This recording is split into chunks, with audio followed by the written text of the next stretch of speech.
It's been a little while since the last Hoist Devlog. I tend to have a large break after a devlog and then do lots of work in a short period of time afterwards. I now feel like I've got enough to show for a devlog.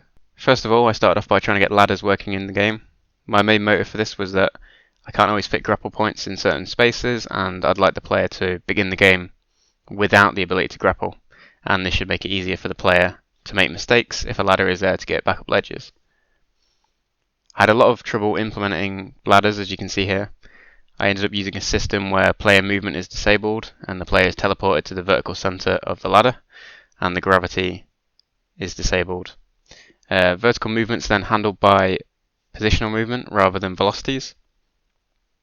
Reaching the bottom of the ladder disables this movement until you re-enter the ladder.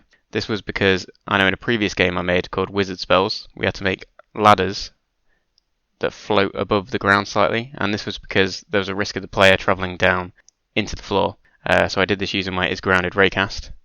Another issue I discovered when making wizard spells was that the top of a ladder can be quite finicky.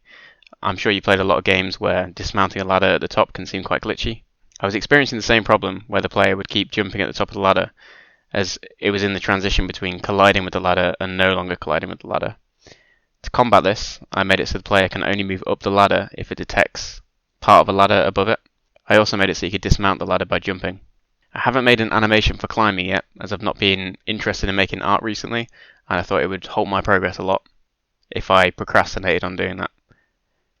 Somewhere between devlogs, I also improved the player's probability of being able to grab a ledge.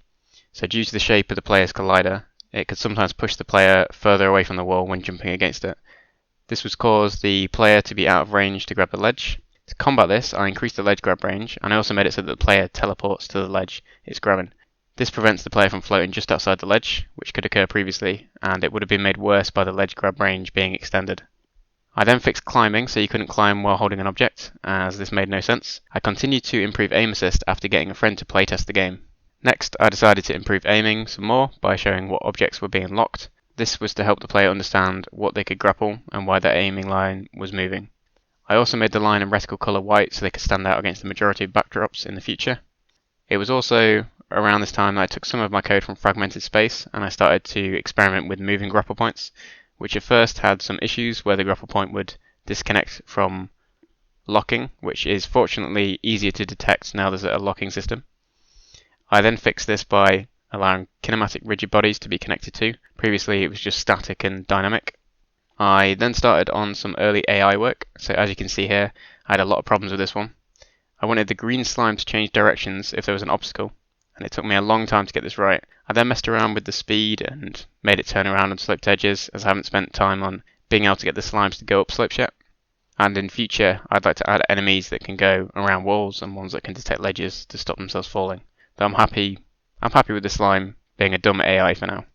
After another discussion with Jeff, who I've mentioned previously on this channel, I set myself the challenge of creating new items that the player could use. So I started off with the climbing spike. The idea of the climbing spike so that they could potentially be used to damage enemies, but could also be used to create dynamic grapple points if used in soft materials such as dirt, as opposed to things like metal. I had a lot of trouble getting these to face the right direction, sticking to objects and behave correctly. Here's an example of it being used as a jetpack, for instance.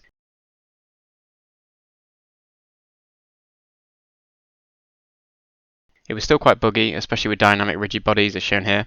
I did add a cool animation if you picked up an object with spikes stuck in it though, or you shot a climbing spike at another. They get knocked off the object and they sort of spin out and fall. Eventually I got a slightly less buggy version working, which seems to do everything it needs to, apart from the fact you can then shoot climbing spikes into the ground if you aim downwards, but I'm going to address this later with raycasts most likely.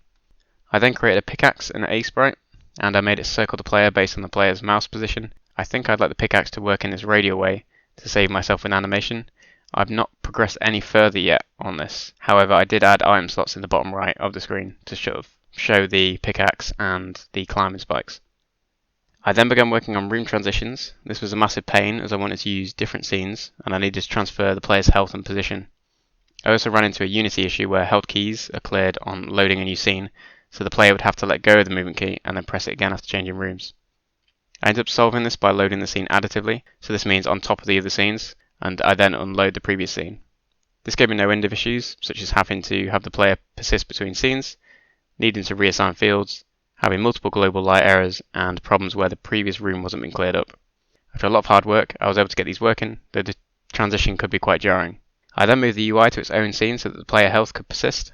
Once I got this working, I was able to add loading screen transition animations. It waits for both the transition to have finished and the level to have loaded before unloading the previous scene.